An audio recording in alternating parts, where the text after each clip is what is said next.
Pellets are vastly different around the world, and after doing a little bit of research, I've decided to model a pellet that's most common to where I live. Now that I know the dimensions, I just need to scale them down to HO scale, and because I'll be making quite a number of pellets, I've decided to draw a template using Microsoft Word. If you want to make the same pellets I'm making, you can download this exact template by clicking the link in the description. To stop our template from bending and creasing too much as we start to use it, I temporarily tape it to a piece of plastic sign board, but a piece of cardboard or plywood would work just as well.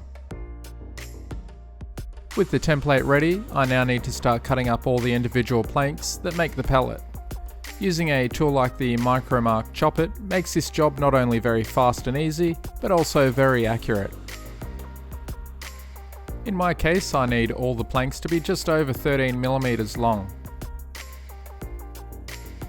I'm using evergreen strip styrene to build the pellet, however you can also just as easily use strip wood as well. Here's a diagram showing the location of each specific piece of styrene. Carefully position the strip along the top edge and with it pressed up against the 90° angle gauge, gently press down until it's cut through. To make your chop it last a very long time, avoid pressing too hard.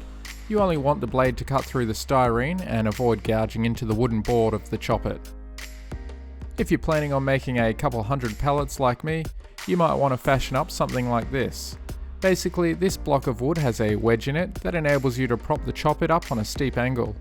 And with a couple of pieces of blue tack to hold it and prevent the chop it from sliding around, you can now cut your styrene and have the small pieces fall out of the way so it's ready for the next cut straight away. This saves a huge amount of time, especially when it comes to making many cuts.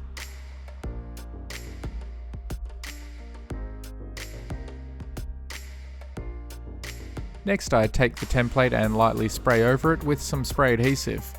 Only a light coat's needed to make the paper template tacky.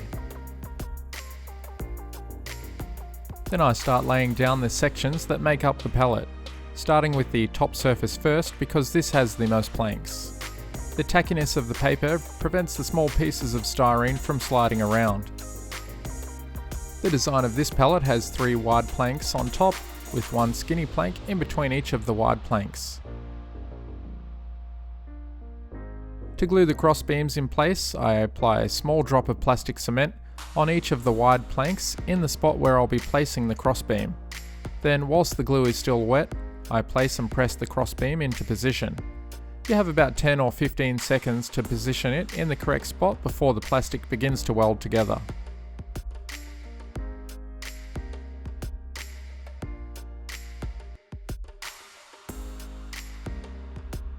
Once they are all in place, I apply more plastic cement to all the joins to ensure all the planks are secured to the crossbeams.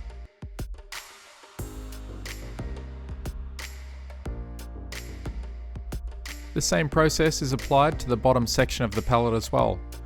The bottom only has 3 wide planks.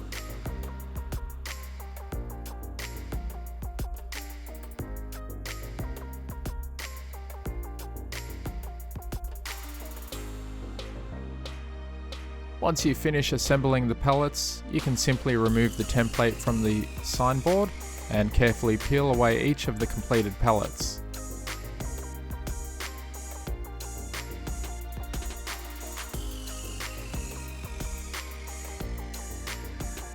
To tidy up the edges of the pellets, I gently sand the excess styrene away with 600 grit sandpaper.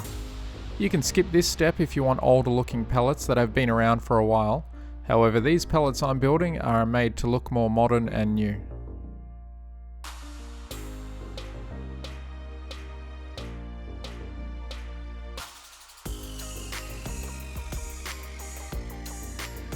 To add the wood grain, I'm using 120 grit sandpaper. Simply press and drag the pellet across the sandpaper in the direction of the grain you intend to achieve. It's hard to see at the moment, but once we paint and dry brush the pellets, the detail will show nicely. To add colour, I first paint each of the pellets a light brown colour. There's a couple of methods for painting. The first method is to simply paint the pellets with a brush. Just be sure to get all the areas in between the planks. Another much faster way to paint the pellets is to use an airbrush. Again, just make sure to get in between the planks because it's very easy to miss a spot.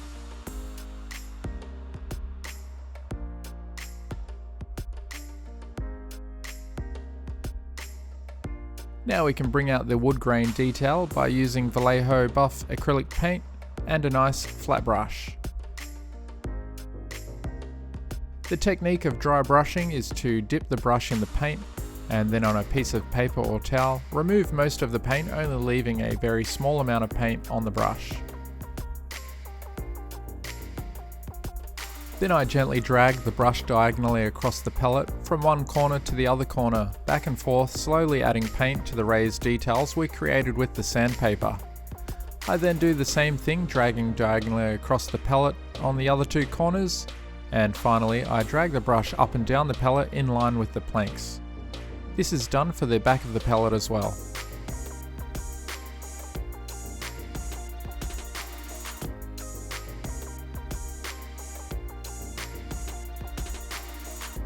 The last detail I'll add is this dull red colour. Again, this is an optional step. I'm only going to paint this onto the sides of the pellet and a small dab on the front as well. You can either do this by painting each side with a brush, or for a faster method, you can add a small amount of paint to a piece of foam like this and lightly press the side of the pellet into the paint.